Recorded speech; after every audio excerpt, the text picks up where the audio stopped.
112 নম্বর আয়াতে কারিমা আল্লাহ পাক রব্বুল আলামিন এখানে জানিয়ে দিয়েছেন, আল্লাহ পাক রব্বুল আলামিন কাদেরকে পুরস্কৃত করবেন, কাদের ব্যাপারে আল্লাহ পাক সুসংবাদ দিয়েছেন। আল্লাহ বলেন, ওয়াবাশশিরিল মুমিনিন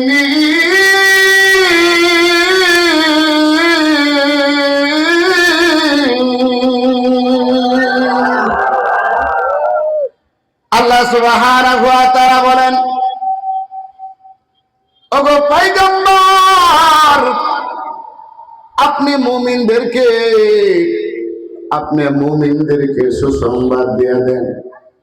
বাজান আমার, আজকে দুনিয়াতে মানুষ এই যে আপনার এসএসসি পরীক্ষায় পাস করলে সুসংবাদ পাইলে মানুষ খুশি না বেজার?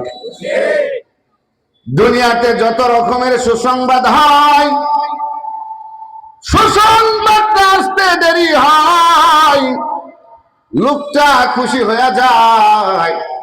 আমার আল্লাহ যদি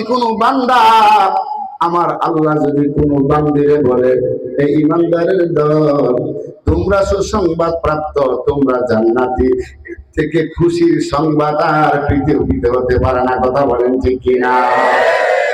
যেহেতু 8টা আমল 9টা আমলের কথা বলবো, আল্লাহ সুবহানাহু ওয়া তাআলা 9টা আমল আল্লাহ পাক রব্বুল আলামিন 1 নম্বরে হইল আত-তাইবুন, যারা তওবা করে। 2 নম্বরে হইল আল-আবিদুন, যারা ইবাদত করে। 3 নম্বরে হইল আল-হামিদুন, যারা প্রশংসা করে। 4 নম্বরে হইল আস-সাইউন, যারা রোজা রাখে। 5 নম্বরে হইল আর-রাকিউন, যারা রুকু করে। 6 নম্বরে হইল আস-সাজিদুন, যারা সিজদা করে। 7 নম্বরে হইল আল-আমিরুনা বিল মারুফ, যারা সৎ কাজের আদেশ দেয়। ওয়ান্নাহুনা আনিল মুনকার, 8 নাম্বার হলো যারা অসৎ কাজ থেকে নিষেধ করে। 9 নম্বরে হলো আল্লাহ পাক রব্বুল আলামিন বলেন, ওয়াল হাফিজুনা বিহুদুদিল্লাহ। 9 নম্বরে হলো আল্লাহ সুবহানাহু ওয়া তাআলার সীমারেখার ভিতরে চলা। এই 9টা আমল যারা করবে, আল্লাহ পাক রব্বুল আলামিন তাদেরকে ক্ষমা করে দিবে, তাদেরকে জান্নাত দান করবেন। সুবহানাল্লাহ। জান্নাত কার কার দরকার আছে? হাত তুলে দেখাতে ইনশাআল্লাহ। সকলের তো জান্নাত দরকার আছে না নাই? জোরে বলেন। আল্লাহ কবুল করুক, জোরে বলেন আমিন। জান্নাত শুধু আমাদের প্রয়োজনই দরকার, প্রয়োজন, কিন্তু আমল কইরা না কইরা, একটু জোরে বলেন, আমল করে না করে। এক ছেলে, বাবা বলতেছে, ছেলে আমার এই কাজটা করো। ছেলে এই কাজ না করে গিয়ে পয়সা হয়েছিল বাহিরে। বাবা অনেক রাগান্বিত। বাড়িতে আসছে পরে মা বলছে, তোর বাবা তো অনেক রাগান্বিত তোমার প্রতি। বলো কেন? তো তোমার বাবা তোমার যে কাজটা দিয়েছিল, এই কাজটা তো তুমি করো নাই। তো তোমার বাবার কাজ করলে তোমার বাবার রাগটা কমবে এবং তোমার আব্বা তোমাকে আদর করবে। তো ছেলেকে, আচ্ছা ঠিক আছে আম্মা, আমার বাবার কথা আমি মানি। এখন সে একটা তসবির দানা নিয়ে আব্বার পাশে বৈশা গিয়া বলতেছে, আব্বা আমি আপনারে মানি, আব্বা আমি আপনারে মানি, আব্বা আমি আপনারে মানি। 1000 বার যখন যোগতেছে, আরে মানো, যদি আমার কথা মানো তাহলে তো আমার গরুর ঘাস কাটা দরকার। এরকম ভাবে আরো যত কার্যক্রম আছে, ক্ষেত কামারের যত কাজ আছে, ওই কাজগুলা করবো, তাইলে আমারে মানি। যদি জফেন যে আমি মানি, কাজ যদি না করেন মানা হবে? হুজুর বলেন মানা হবে? নামাজ হুজুর ওয়াজ করেন, ওয়াজ যত করতে পারেন, কিন্তু নামাজ পড়বো আছে না নাই? জোরে বলেন, একটু জোরে কোন আছে না নাই? আল্লাহ সুবহানাহু ওয়া তাআলা 9টা আমলের 1 নাম্বার আমল আল্লাহ পাক রব্বুল আলামিন বলেন, আত-তাইবুন।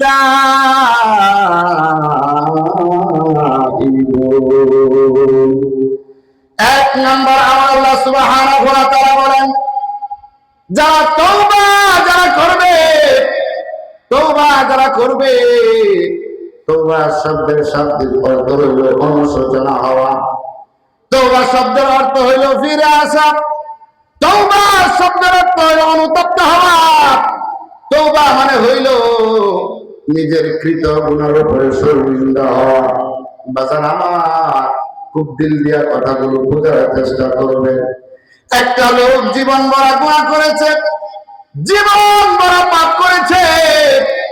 এই লোকটা যদি আল্লাহ তাআলার দরবারে কান্নাকাটি করে, এই লোকটা যদি খালেস ভাবে যদি তওবা করে, তার তওবাকে কবুল করিয়া তার তামাম জিন্দেগীর গুনাহগাতাগুলি মাফ করে দিতে পারেন কে?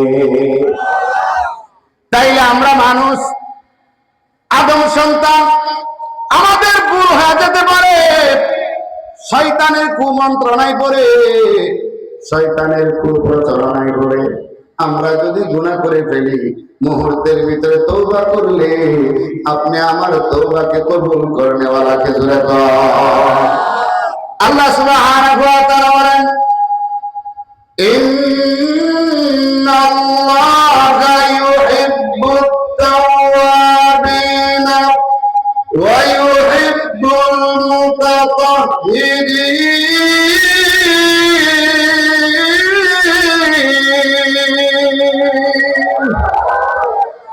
এই কালামে জিন্দা কুরআনে হাকিম, হিকমতে ও লা ইয়াজাল সাতু কাদিম।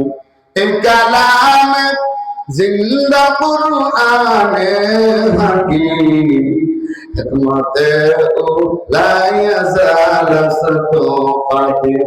নবী গোয়া के आज दुनिया जुदाबाद, लहर कर के बासी बा खुदाबा। আল্লাহ সুবহানাহু ওয়া তাআলা বলেন, নিশ্চয়ই আমি আল্লাহ, ইন্নাল্লাহা ইউহিব্বুত তাওয়াবিনা, নিশ্চয়ই আমি আল্লাহ পাক রব্বুল আলামিন যারা তওবা করে, যারা নিজের গুনার উপরে শর্মিন্দা হয়, যারা নিজের গুনার উপরে অনুতপ্ত হয়, আল্লাহ পাক রব্বুল আলামিন ইন্নাল্লাহা ইউহিব্বুত তাওয়াবিনা, তাদেরকে আল্লাহ পাক রব্বুল আলামিন মহব্বত করেন, ওয়া ইউহিব্বুল মুতাতাহহিরিন, এবং যারা পবিত্রতা অর্জন করে তাদেরকে আমার আল্লাহ তাআলা মহব্বত করেন। সুবহানাল্লাহ। এজন্য বাবাজি আমার, আজকে আপনি আমার সমাজের ভিতরে দুইটা কাজ থেকে মানুষ না বাঁচার কারণে কবরের ভিতরে এরকম ভাবে অনেক মানুষের শাস্তি হয়। আল্লাহর নবী সাল্লাল্লাহু আলাইহি ওয়াসাল্লাম রাস্তা দিয়ে হেঁটে যায়, দুইটা কবরের ভিতরে শাস্তি হয়। এক নাম্বার কবর, আল্লাহর নবী বলে, সাহাবীরা রে, এই লোকটার কবরের মধ্যে কেন শাস্তি হয়ে গেল? সাহাবীরা বলে, পয়গম্বর, আমরা জানি না তার কবরের ভিতরে কেন শাস্তি হয়। আল্লাহর নবী বলে, সাহাবীরা রে, এই লোক এরকম ভাবে প্রস্রাব করে দিলাগুলো ব্যবহার করতো না, অর্থাৎ প্রস্রাব থেকে সে পরহেজ করতো না, বেঁচে থাকতো না। তার শরীরের মধ্যে প্রস্রাব লাগতো, প্রস্রাব করে পেশাব করে দিলাগুলো ব্যবহার করতো না, এই জন্য সে নামাজ পড়তো কাটাতে, কিন্তু নামাজ পড়ার পরেও তার নামাজগুলো হয় নাই, কারণ সে প্রস্রাব থেকে বেঁচে থাকতো না। এই জন্য তার কবরের মধ্যে শাস্তি। জোরে কোন নাউযুবিল্লাহ। পেশাব করা, প্রস্রাব, এটা আমাদের জরুরি, নিত্য প্রয়োজনে করতে হবে, উপায় নাই। কথা বলেন ঠিক কিনা? তো পেশাব যখন করব, কেউ তো আছে একেবারে মেশিনটা স্টার্ট করে দাঁড়ায়, কেমনি স্টার্ট করে যেরকম দাঁড়ায়। আরে তুমি মুসলমানের সন্তান, আমি মুসলমানের সন্তান, আমি নবীর উম্মত, নবীর উম্মাহ হিসাবে, উম্মত হিসাবে নবীর আদর্শ আছে না নাই? জোরে বলতে হবে, আছে না নাই? নবীর আদর্শের ভিতরে কোথাও নাই দাঁড়ায় প্রস্রাব করা। কথা বলেন ঠিক না ভাই? ঠিক। নবীর আদর্শ হইল বসে প্রস্রাব করা, ঢিলা নেওয়া, ঢিলা কলম, টিস্যু নেন, মাটি ঢিলা নেন, যে কোনো একটা ব্যবহার করা, এরপরে পানি ব্যবহার করা, অন্যথায় আপনার কবরে আযাব হবে। কথা বলেন ঠিক কিনা? কারণ আমাদের যে লাইনটা, এটা হলো আঁকা বাঁকা লাইন। এজন্য আপনি যখন পানি পান করবেন, একটা গ্লাস পানি পান করার পরে গ্লাসটা রেখে দিয়েছেন, রাখার পরে ওই গ্লাসের নিচে দেখবেন লাস্টে 1-2 ফোঁটা পানি লাস্টে থাকে কি থাকে না? জোরে বলেন। একেবারে এরকম ঝাঁকুনি দিয়া আপনি গ্লাস থেকে পানি আপনি ফেলে দিলেন, তারপরেও লাস্টে 1-2 ফোঁটা পানি আপনি গ্লাসটা রেখে দেওয়ার পরে 1-2 ফোঁটা পানি নিষ্কাশন হয় কি হয় না? জোরে বলেন। তাহলে এখানে গ্লাসে যদি হয়, তাহলে আমাদের পুরুষের লাইন তো আঁকা বাঁকা লাইন। এটা থেকে যখন আপনি প্রস্রাবে বৈশা পানি মাইরা উঠা বললেন, ঢিলা ব্যবহার করলেন না, তখন আপনি দাঁড়াইছেন, তো দাঁড়ানোর সাথে সাথে আপনার এখান থেকে ঝরতেছে, বাইরে হইতেছে, এটা লুঙ্গির মাঝে ভরতেছে, পায়জামার মাঝে ভরতেছে, শরীরে লাগতেছে, নামাজ হবে আপনি নাপাক হয়ে গেলেন। কথা বলেন ঠিক কিনা? নাপাক হয়ে গেলেন। আল্লাহ আমাদের বুঝার তৌফিক দান করে, বলেন আমিন। তাহলে প্রস্রাব করার সময় ঢিলাকুলু ব্যবহার করা দরকার আছে না নাই? জোরে বলেন। ঢিলাকুলু ব্যবহার করব, টিস্যু ব্যবহার করব। আল্লাহ তাআলা আমাদেরকে নবীর সুন্নাহ অনুযায়ী চলার তৌফিক দান করে, বলেন আমিন। 2 নাম্বার, কবরে যে শাস্তিটা হয়, ওই ব্যক্তিটা দুনিয়াতে থাকিয়া মিথ্যা কথা বলতো, জবানের হেফাজত করতো না, জবান দিয়া যা ইচ্ছা তাই বলতো। এই জন্য ওই ব্যক্তির কবরের মধ্যে মিথ্যা কথা বলার কারণে শাস্তি হয়েছিল, বলেন নাউজুবিল্লাহ। এই জন্য বাবাজি আমার 1 নাম্বার আমল হলো আত-তাইবুন, যা তওবা করবে, তওবা যা করবে, আল্লাহ পাক রব্বুল আলামিন তাদের গুনাহগাছাগুলি আল্লাহ পাক মাফ করে দিবেন। জোরে বলতে হবে সুবহানাল্লাহ।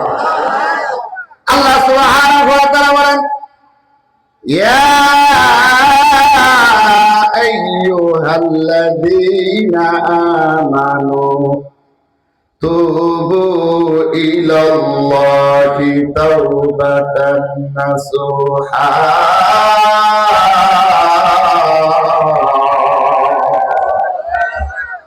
আল্লাহ সুবহানাহু ওয়া তাআলা বলেন, হে ঈমানদারগণ, তোমরা তওবা করো, তওবা নাসুহা, বিশুদ্ধভাবে তওবা করো।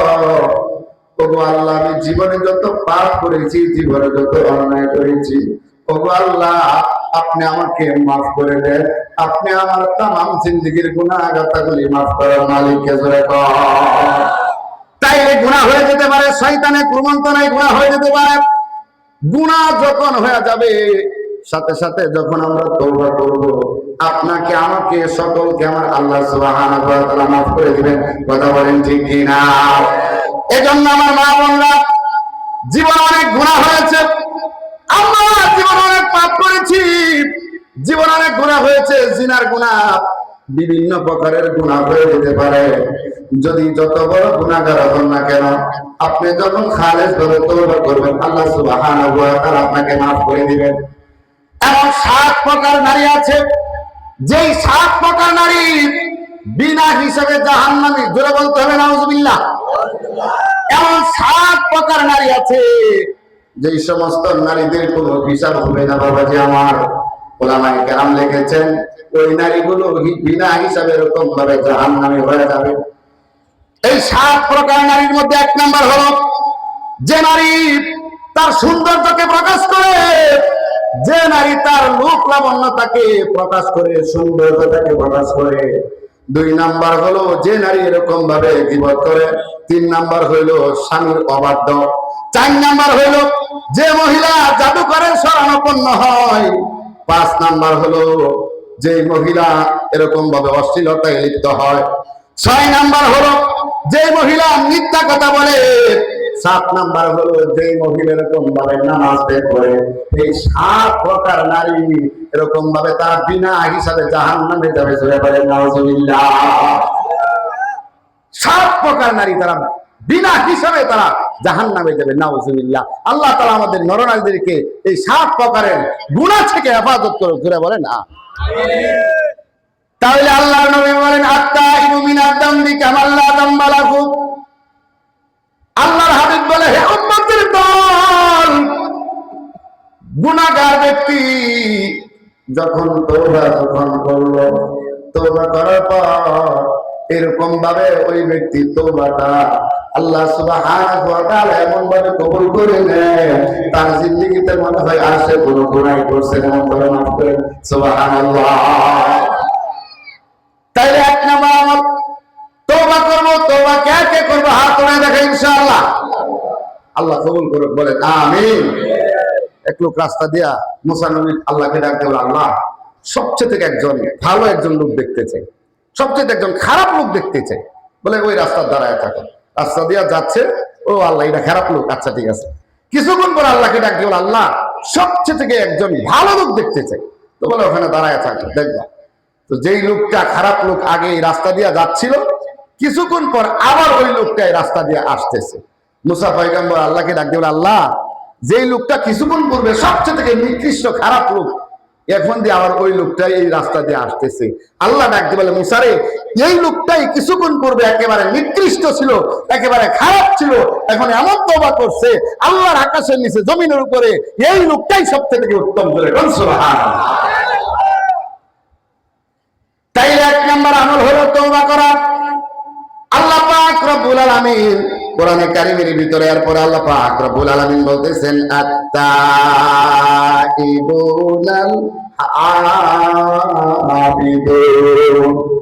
দুই নাম্বার হলো যারা আবেদ, যারা ইবাদত করে, যারা মাওলার ইবাদত করে।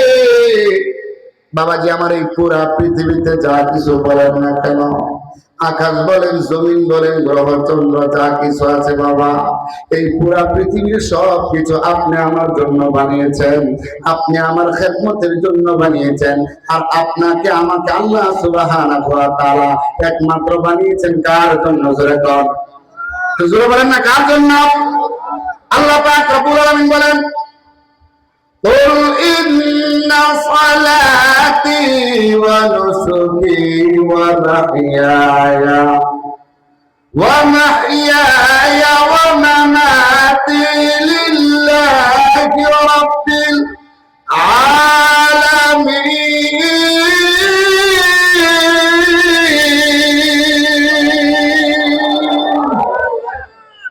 বাবাজি আমার, আল্লাহ সুবহানাহু ওয়া তাআলা বলেন, কুল ইন্না সালাতি, ও নবী আপনি বলে দেন, নিশ্চয়ই আমার নামাজ, কুল ইন্না সালাতি, নিশ্চয়ই আমার নামাজ, কুল ইন্না সালাতি ওয়া নুসুকি, আমার কুরবানি, ওয়া মাহইয়া, আমার জীবন, ওয়া মামাতি, আমার মরণ, লিল্লাহি রাব্বিল আলামিন, একমাত্র রব আল্লাহর জন্য। কথা বলেন ঠিক কি না? তাহলে আমি যে ইবাদত করব সব কিছু একমাত্র আল্লাহ পাককে রাজি এবং খুশি করার জন্য করব। তাহলে পুরা পৃথিবীর সব কিছু বানিয়েছেন আপনার খেদমত করার জন্য, আর আপনাকে আমাকে বানিয়েছেন একমাত্র আল্লাহর ইবাদত করার জন্য। কথা বলেন ঠিক কি না? আল্লাহ সুবহানাহু ওয়া তাআলা বলেন, وما خلقت الجن والإنس إلا ليعبدون।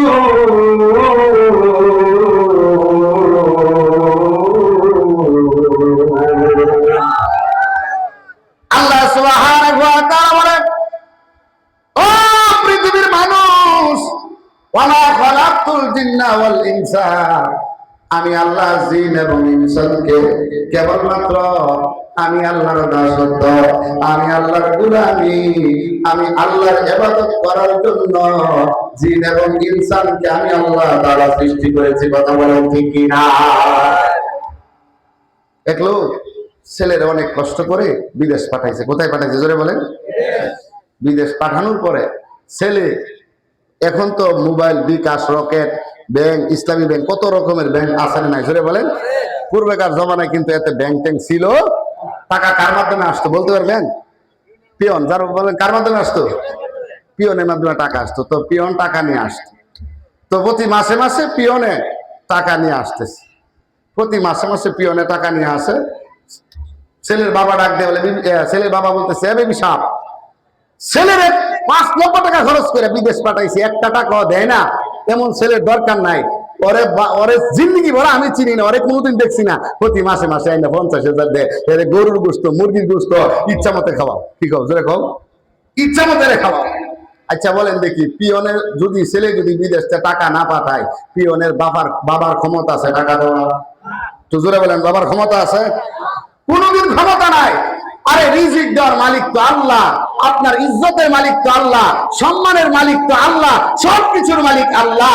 আর আপনি জমির পিছনে, চাকরির পিছনে, দুনিয়ার পিছনে মেহনত করতেছেন, যেটার পিছনে দৌড়ানোর কথা ছিল সেটার পিছনে না দৌড়ায়া পিয়নের পিছনে দৌড়াইতেছি। কথা বলেন ঠিক না? আর একটু জোরে বলেন ঠিক কিনা? আর একটা কথা, এক লোকের একটাই মাত্র ছেলে, কয়টা ছেলে জোরে বলেন? এই ছেলে এমন শিক্ষুন, মানে মনে হয় যে বাতাসে হয়ে যাবে, কোনো মোটা টোটা না। তো অনেক ডাক্তার দেখাইছে, কোনো ভালো হয় না, একটু মোটা টোটা হয় না। তো এক হুমিও ডাক্তারের কাছে নিয়ে বলছে যে ডাক্তার সাহেব আপনি চিকিৎসা করেন, সব চিকিৎসা শেষ, আপনি চিকিৎসা শুরু। হুমিও ডাক্তার সাহেব এবার চিকিৎসা করতেছে, কোনো কাজ না, যা খাওয়া সব পানি বানিয়ে বের করে দেয়। এবার একদিন রাস্তা দিয়ে দেখতেছে একটা বড় একটা কালবুন, একটা কুকুর রাস্তা দিয়া যাচ্ছে, এত মোটা হৃষ্টপুষ্ট কুকুর। ডাক্তার সাহেব দেখে বলে, আরে কুকুরে কি খাই তো দেখতে হবে আমার। তো কুকুরের পিছনে পিছনে গেছে, গিয়া দেখে জঙ্গলের মাঝে কি খা এইটা কোন দেবো, হেডটা খা, কি খা জোরে কন, এটা নাফাক কথা, এটা স্টেজে বলে সরম না, হেডটা খা, কি খা জোরে কন, হেডটা খা, মানে আমরা যেটা সারি হারা কি খা, হেডটা খাইতেছে। ছেলের বাবারে ফোন দিছে, ভাই তাড়াতাড়ি আসেন, আপনার ছেলে মোটা হওয়ার 1 নম্বর ওষুধ পাওয়া গেছে। কয় নম্বর ওষুধ জোরে কন? মোটা হওয়ার 1 নম্বর ওষুধ কি? তো আজকে দেখলাম যে একটা কুকুর খুব হৃষ্ট পুষ্ট, খুব মোটা, ছোটাম দেহের অধিকারী, কাজে আপনার ছেলেরা যদি 3 বেলা যদি খেলা হেডটা নিয়ে খাওয়াই তারেন, তাহলে কুৎকা যদি কুকুর যদি মোটা হইতে পারে, তাহলে আপনার ছেলেও মোটা হইব। কথা বলেন ঠিক না? ঠিক, আপনার ছেলে মোটা হইব, ডাক্তারে বলতেছে। আচ্ছা বলেন দি, কুত্তায় কুকুরে পায়খানা খাইলে, টয়লেটের খাবার খাইলে, এগুলা খাইলে কুকুর মোটা হয়, মানুষকে যদি খাওয়ানো হয় মানুষ বাঁচবো না মরবো? আচ্ছা জোরে কন। ঠিক তদরূপ বাবাজি আমার, মুসলমানের শান্তি হলো কোরআনের ভিতরে, মুসলমানের শান্তি হলো জিকিরের ভিতরে, মুসলমানের শান্তি হলো ইসলামের ভিতরে, মুসলমানের শান্তি হইল নামাজের ভিতরে, মুসলমানের শান্তি হইল পর্দার ভিতরে, মুসলমানের শান্তি হইল কোরআন তেলাওয়াতের ভিতরে। মুসলমান যখন এই রাস্তাগুলো ছাইরা যদি অন্যের রাস্তায় চলে, এরকম ভাবে কুকুরের খাবার যেরকম মানুষ খাইলে মানুষ মারা যায়, ঠিক তদ্রুপ ভাবে একটা মুসলমান যদি কাফের বেঈমান নাস্তিক মুরতাদদের তাদের আদর্শ গ্রহণ করে, সেই লোকটা পৃথিবীর জমিনে কোনোদিন শান্তিতে থাকতে পারে না। কথা বলেন ঠিক কি না? আমরা বহু দেখেছি, এখন আমরা নতুন কিছু দেখতে চাই। সব দেখা শেষ, কোরআন হাদিসের বাংলাদেশ। কথা বলে ঠিক না? বহু দেখেছেন, সব কিছু দেখেছেন, কিন্তু এখন কোরআন হাদিস দেখেন।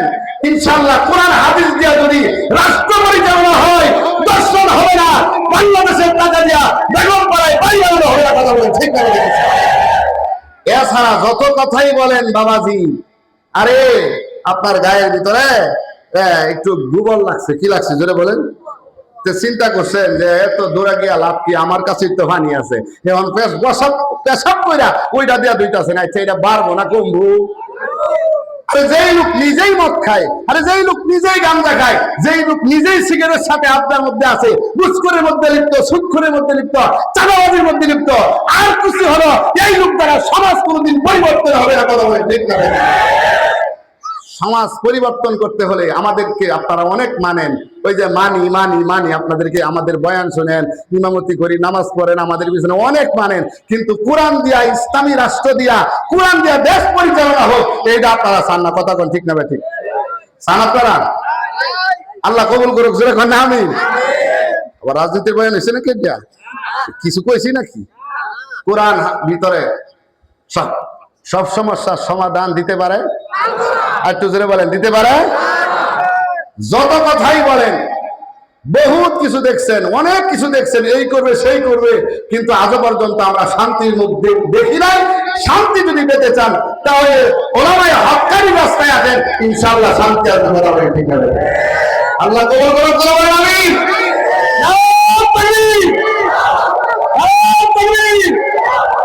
আল কোরআনের আলো, আল হাদিসের আলো, আল্লাহ কবুল করুক, কন্যা আমিন। একটু জোরে কন্যা আমিন। তাহলে 9টা আমল শেষের দিকে আমার, 9টা আমলের মধ্যে 1 নম্বরে চলে গেল, 2 নম্বরে চলে গেল বাবাজি আমার আবিদুন, যারা ইবাদত করে। তাইলে একটা কথা আপনারা খেয়াল রাখবেন, আপনি মসজিদের ইমাম নিয়োগ দিবেন, দেখেন ইমামের দাড়িটা লম্বা আসেনি? কথা বলে ঠিক না? ঠিক, ইমামের দাড়িটা লম্বা আসেনি, ইমাম জুব্বা গায়ে দিয়ে আসেনি, ইমাম এরকম ভাবে মাথার মধ্যে টুপি লাগাই আসেনি, ইমামের মাথার চুলটা সুন্নত তরিকায় কাটা আসেনি, ইমাম এরকম ভাবে সুন্নত তরিকার উপর পাঞ্জাবি পরিধান করেছে কিনা, সবকিছু একজন ইমাম মাত্র কেবলমাত্র 500 অথবা 1000 লোকের নামাজ পড়াইবে। একজন ইমামকে আপনারা নিয়োগ দেন, তার সবকিছু জেনে বুঝে একজন ইমামকে আপনারা নিয়োগ দেন, কিন্তু আপনার থানাটা পরিচালনা করবে, আপনার ইউনিয়নটা পরিচালনা করবে, একবার আপনার দেখার সময় না। কথা বলেন ঠিক না ঠিক? দেখার সময় আছে না নাই? তাহলে বাবাজি আমার, আমরা একটাই কথা বলবো, আমরা সব দেখা শেষ, এখন থেকে কোরআন হাদিসের বাংলাদেশ। কথা বলেন ঠিক না ঠিক? তাইলে বাবাজি আমার কথা শেষ। অনেক বড় বড় ওলামায়ে কেরাম আসছেন, আমার শাইখ মুর্শিদ আল্লামা আইয়ুব আলী নুরানী মারসুনি বয়ান করবেন। 3 নাম্বার হলো আল্লাহ পাক রব্বুল আলামিন বলেন আলহামিদু। 3 নাম্বার হলো যারা প্রশংসা করে, প্রশংসা যারা করবে আল্লাহ পাক রব্বুল আলামিন তাদেরকে জান্নাত দান করবে। এই জন্য আল্লাহ তাআলা বিপদে আপদে মুসিবতে প্রশংসা করব কার জন্য? কোন আর তো বলেন কার? প্রশংসা একমাত্র কার? একমাত্র আল্লাহর প্রশংসা। আল্লাহ পাক রব্বুল আলামিন বলতেছেন কুল্লাউ কানাল বাহরু মিদাদান লিকালিমাতি রাব্বি লানাফিদাল বাহরু ক্বাবলা আন তানফাদা কালিমাতু রাব্বি ফাদা কালিমাতু রাব্বি ওয়ালাউ জিনা বিমিসলিহি মাদাদা। আল্লাহ সুবহানাহু ওয়া তাআলা বলেন, এই পুরা পৃথিবীর যত গাছপালা রয়েছে সমস্ত গাছপালা যদি কেটে কলম বানানো হয়, আর এই পুরা পৃথিবীর যত পানি আছে সমস্ত পানি যদি কালি হয়ে যায়, এরকম ভাবে লিখতে থাকা হয় আল্লাহর প্রশংসা, পুরা পৃথিবীর পানি শেষ হয়ে যাবে, পুরো পৃথিবীর গাছপালা শেষ হয়ে যাবে, কিন্তু আমার মাওলার গুণগান লিখে কোনোদিন শেষ করতে পারবেন না। কথা বলেন ঠিক কিনা? যদি লিখতে শুরু করি কলম কালি হবে শেষ, তবু ফুরাবে না তোমার প্রশংসা শেষ। কথা বলছি কিনা? যদি গাইতে শুরু করি হৃদয়ের সুর হবে শেষ, তবু ফুরাবে না তোমার প্রশংসা শেষ। কথা বলেন ঠিক কিনা? তাইলে 3 নম্বর আমল হলো বাবাজি আমার আল হামিদুন, যারা প্রশংসা করে। 4 নম্বর আমল হলো as-সাইহুন। 4 নম্বর আমল হলো বাবাজি যারা রোজা রাখবে, রমজানের 30 রোজা, শাওয়ালের 6টা রোজা যদি কেউ রাখে, আমার নবী বলেন শাওয়ালের 6 রোজা, রমজানের 30টা রোজা যদি কেউ রাখে, আমার আল্লাহ তাআলা আমার নামায় সারা বছর লাগাতার নফল রোজার সওয়াব দান করে দিবে। সুবহানাল্লাহ। তাহলে 4 নম্বর হলো রোজা রাখা, 5 নম্বর হলো আর 5 নম্বর হলো যারা রুকু করে। আল্লাহ পাক রব্বুল আলামিন বলেন ওয়াকিমুস সালাতা ওয়া আতুজ যাকাতা ওয়ারকাউ মা'আর রাকিঈন।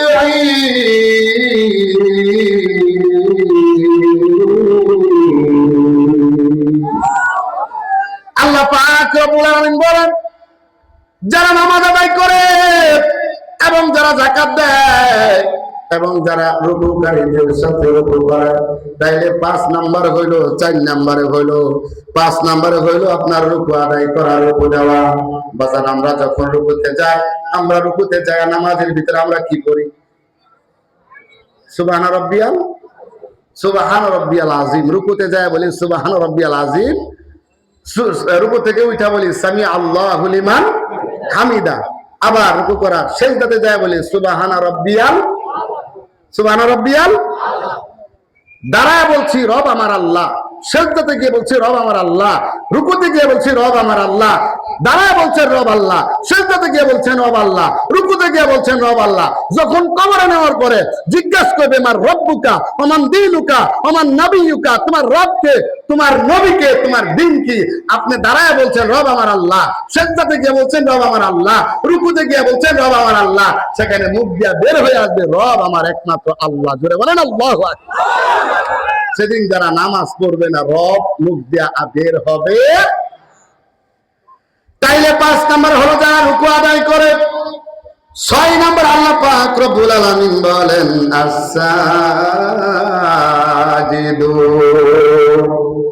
যারা সিজদা দেয়, যারা সিজদা দেয়। আল্লাহর নবীজিকে জিজ্ঞেস করা হয়, ওগো পয়গম্বর, বান্দা আল্লাহ তাআলার কাছে একেবারে নিকটবর্তী কোন সময় হয়ে যায়? নবী বলি, বান্দা যখন সিজদাতে যায় তখন আল্লাহ এবং বান্দার মধ্যে কোনো পর্দা থাকে না। জোরে কোন সুবহানাল্লাহ। সিজদাতে যাওয়ার পরে বান্দা এবং আল্লাহর মধ্যে কোনো পর্দা থাকে না। একজন নতুন মুসলিম, নতুন মুসলমান হয়েছে, সে যখন রুকুতে গিয়া বলতেছে সুবহান রাব্বিয়াল আযীম, সিজদাতে গিয়া বলতেছে সুবহান রাব্বিয়াল আলা, যখন পাঠ করতেছে রুকু থেকে মাথা উঠায় না। এক রুকু 1 ঘন্টা করছে। আল্লাহু আকবার। আর জোরে কোন আল্লাহু আকবার। আরে এত দেরি করেন কেন? বলে যতক্ষণ পর্যন্ত আমি ওই পাশ থেকে আমার মাওলার উত্তর না পাইছি ততক্ষণ পর্যন্ত আমার সিজদা থেকে আমার মাথা উঠাইতে মন চাই না। আরে কত বছর ধরে নামাজ পড়ি, এখনো পর্যন্ত তো আল্লাহর সাথে কথা হয়েছে না। কথা ঠিক না ঠিক? নতুন নিউ মুসলিম বলতেছে যে আল্লাহ তাআলা আমাকে উত্তর দিবেন, পরে আমি মাথা উঠাইছি। বলছি আল্লাহ যতক্ষণ পর্যন্ত আমার সিজদাতে গেলাম কথা না বলবা ততক্ষণ পর্যন্ত আমি সিজদা থেকে মাথা উঠাইব না। আল্লাহু আকবার। এরপরে 6 নাম্বার চলে গেল। 7 নাম্বার আল আমিরুনা বিল মারুফ। 7 নাম্বার হলো যারা এরকম ভাবে সৎ কাজের দ্বারা আদেশ দেয়। সৎ কাজের আদেশ দিতে হবে। যদি কোনো এলাকার মধ্যে খারাপ কাজ হয় আপনি হাতে বাধা দিবেন, তাও যদি না পারেন আপনি জবান দিয়ে বাধা দিবেন, তাও যদি না পারেন আপনি এরকম ভাবে দিলে অন্তরে অন্তরে এরকম ভাবে এই কাজটা ঘৃণা করবেন। ওলামায়ে কেরাম লিখেছেন ঘৃণা করে কেবলমাত্র শেষ নয়, দিলে দিলে চিন্তা করবেন এই গান তামসাটা, ওই সিনেমাটা কিভাবে বন্ধ করা যায়, এই দিল দিয়া চিন্তা করা, গবেষণা করা। কথা বলেন ঠিক কিনা? তাইলে হাতে বাধা দিব, তাও না পারলে, তাও যদি না পারি জবান দিয়ে বাধা দিব, তাও না পারলে দিলে দিলে ঘৃণা করবো। ঘৃণার অর্থ এটা না আমি ঘরের ভিতরে আইসা বসে থাকবো, আমি দিলে এরকম চেষ্টা করবো কিভাবে এটা বাঞ্চাল করা যায় ঠিক কিনা।